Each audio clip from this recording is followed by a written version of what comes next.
On the night of June 27, 1389, a Serbian Knez knelt in a stone church and prayed for the last time as a free man. He knew what was coming. He had known for months. The Ottoman army that had crossed into his lands was not an army like any he had faced before. It was an empire in motion. Hundreds of thousands of soldiers, cavalry, janissaries, artillery, moving north through the Balkans like a tide that had never once receded. Knez Lazar had one choice: stand and fight on ground of his choosing, or retreat and watch his people consumed piece by piece. He chose to stand. He chose Kosovo Polje, the field of blackbirds. What happened there on Vidovdan, June 28, 1389, would be debated, mythologized, weaponized, and mourned for 600 years. This is what we know. This is what the chronicles say. And this is what no chronicle has ever fully explained. The Serbian medieval state had existed for over 2 centuries.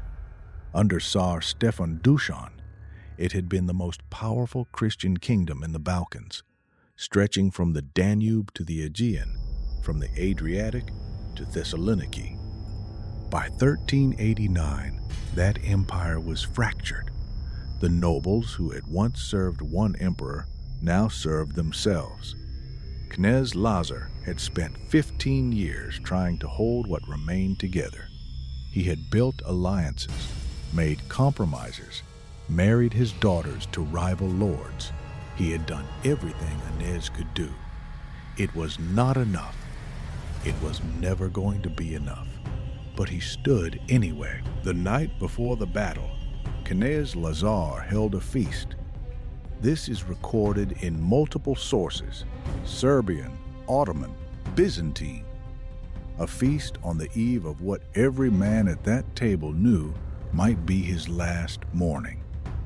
The Serbian chronicles describe it as a last supper, deliberately, consciously. Knez Lazar himself is said to have drawn the parallel, to have looked around the table at his knights and lords and said that one among them would betray him before morning. He looked at Vuk Branković when he said it. Vuk Branković was Knez Lazar's son-in-law. He commanded a significant portion of the Serbian cavalry. He was powerful, ambitious, and had his own reasons for what he would do or not do the following day. Whether he was a traitor in the way the legends say remains one of the most argued questions in Serbian history. What is not argued is what happened on the battlefield when it mattered most. But that comes later. At the feast, there was also Miloš Obilić, a knight, a man whose loyalty to Knez Lazar was absolute and whose name would become, after that day, the most celebrated in Serbian memory. He heard the accusation of betrayal directed at the table. He stood. He swore on his honor that he was no traitor. He swore that he would prove it the following morning in a way that no man at that table could doubt. No one knew what he meant, not yet. Knezna Milica was not at the feast. She was in the fortress. She had already said her goodbye to Knez Lazar. The chronicles say she held his hand at the gate and would not let go, that he had to pull away gently, that he did not look back. Vidovdan, June 28, 1389. Dawn over Kosovo Polje. The field is flat and wide, chosen by Knez Lazar precisely because it gave neither side an advantage of terrain. What it gave instead was visibility. Standing on the Serbian side that morning, you could see the Ottoman army across the field in its entirety. And what you saw was this: you were outnumbered, significantly. The exact numbers are disputed by every historian who has ever studied this battle, but the proportion is not. The Ottomans had more men, more cavalry, more everything. The Serbian army that stood on Kosovo Polje that morning was not just Serbian. Knez Lazar had called in every alliance he had. There were Bosnian knights under Vlatko Vuković. There were Albanian lords who had chosen the Christian side. There were knights from across what remained of the Serbian lands. It was the largest Christian military force assembled in the Balkans in a generation. It was still not enough. Sultan Murad I stood on the other side of that field. He was in his 60s. He had been fighting and winning wars for 30 years.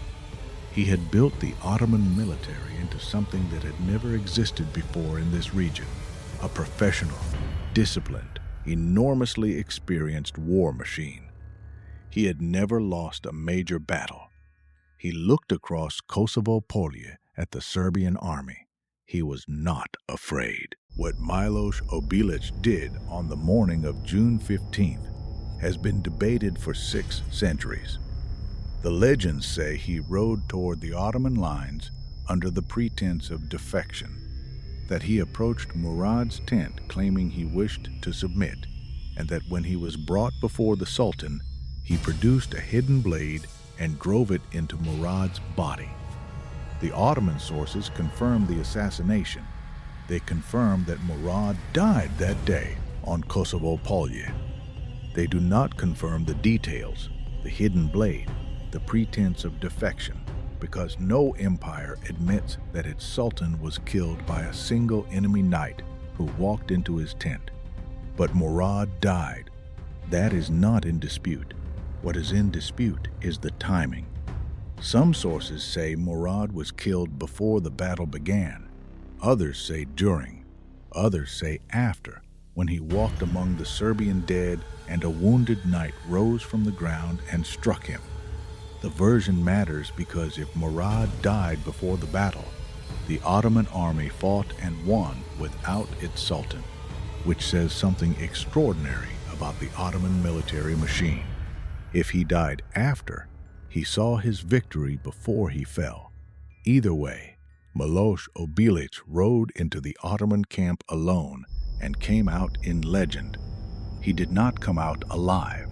What he did that morning is the reason his name is still spoken in Serbia 635 years later. The battle itself was fought in 3 phases. The Serbian left wing, commanded by Vuk Branković, engaged first. The center, under Knez Lazar himself, held the main line. The right wing pushed hard against the Ottoman left, and for a significant time, the Serbian army was winning. The Ottoman left flank collapsed. There was a moment, recorded in both Serbian and Ottoman sources, where the outcome was genuinely uncertain, where the field of blackbirds could have gone either way. Then Vuk Branković withdrew. The Serbian chronicles are unambiguous about this. Vuk Branković pulled his cavalry from the battle. Whether this was deliberate betrayal, a tactical decision gone wrong, a response to some development on the field that the chronicles don't record, or simply the act of a man who saw which way the battle was turning and chose to preserve his forces. Historians have argued about this for 6 centuries and reached no consensus. What is not argued is the result. When Vuk Branković withdrew, the Serbian center was exposed. The Ottoman cavalry poured through the gap. Knez Lazar's position became impossible. He fought anyway. He was captured trying to rally his men. The chronicles say he was taken alive, brought before the new Ottoman commander, Murad's son Bayezid, who had already had his own brother strangled on the battlefield to eliminate a rival, and executed. Knez Lazar died on Kosovo Polje on June 15, 1389. He was approximately 50 years old. The news reached Neginja Milica at the fortress before the survivors did.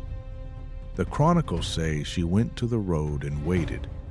that she stopped every man who came back from Kosovo Polje and asked for news of Knez Lazar, that for a long time no one could tell her that the men who came back were broken in ways that went beyond wounds, that they had seen something on that field that they could not yet put into words. Then someone told her what followed was not the end of Serbia. That is the crucial thing to understand about Kosovo 1389. The battle was a catastrophe. Knez Lazar was dead. The flower of Serbian nobility lay on that field, but Serbia did not fall that day. Milica negotiated. She was a remarkable woman in a situation that would have broken most rulers. She managed to preserve a degree of Serbian autonomy as an Ottoman vassal state for another 70 years. She sent her own daughter to Bayezid's harem as part of the arrangement. She did what she had to do. The Serbian state survived Kosovo 1389 by 70 years. But Kosovo did not survive in Serbian memory as a defeat. It survived as something else entirely, as a choice, as the moment when a knez looked at impossible odds and chose honor over survival. The Serbian Orthodox Church canonized Knez Lazar within years of his death. He became not a failed military commander, but a saint, a martyr, a man who chose the heavenly kingdom over the earthly one. That transformation from military defeat to sacred myth is one of the most remarkable things that ever happened in Balkan history. 635 years later, Kosovo Polje is still the most sacred name in Serbian culture. The battle that was fought there on Vidovdan, June 28, 1389, has been invoked to justify wars, to inspire resistance, to explain sacrifice, to demand loyalty, and to mourn loss in ways that no other event in Serbian history has matched. Every Serbian child knows the name Miloš Obilić. Every Serbian child knows the name Vuk Branković and what it means to be called one. The field of blackbirds did something that very few battles in history have done. It became a mirror. Every generation that came after looked into Kosovo 1389 and saw their own moment reflected back, their own choice between the earthly kingdom and the heavenly one, their own Knez Lazars and their own Branković, their own question about what loyalty means and what betrayal costs. Neginja Milica outlived the battle by 20 years. She became a nun. She is also venerated as a saint by the Serbian Orthodox Church. The woman who held Knez Lazar's hand at the gate and watched him walk away toward Kosovo Polje. She too is remembered, not as a victim, as someone who endured. Miloš Obilić's name means, in the language of Serbian epic poetry, the man who chose death over dishonor. He proved it. Vidovdan comes every year on June 28th. In Serbia, it is not just a date, it is a reckoning, a reminder of what was chosen on that field and what that choice cost. Kosovo Polje, a Metohija, holds that memory in its soil, in its monasteries, its churches, its people who have never left. Some things are too large for monuments. Vidovdan is one of them.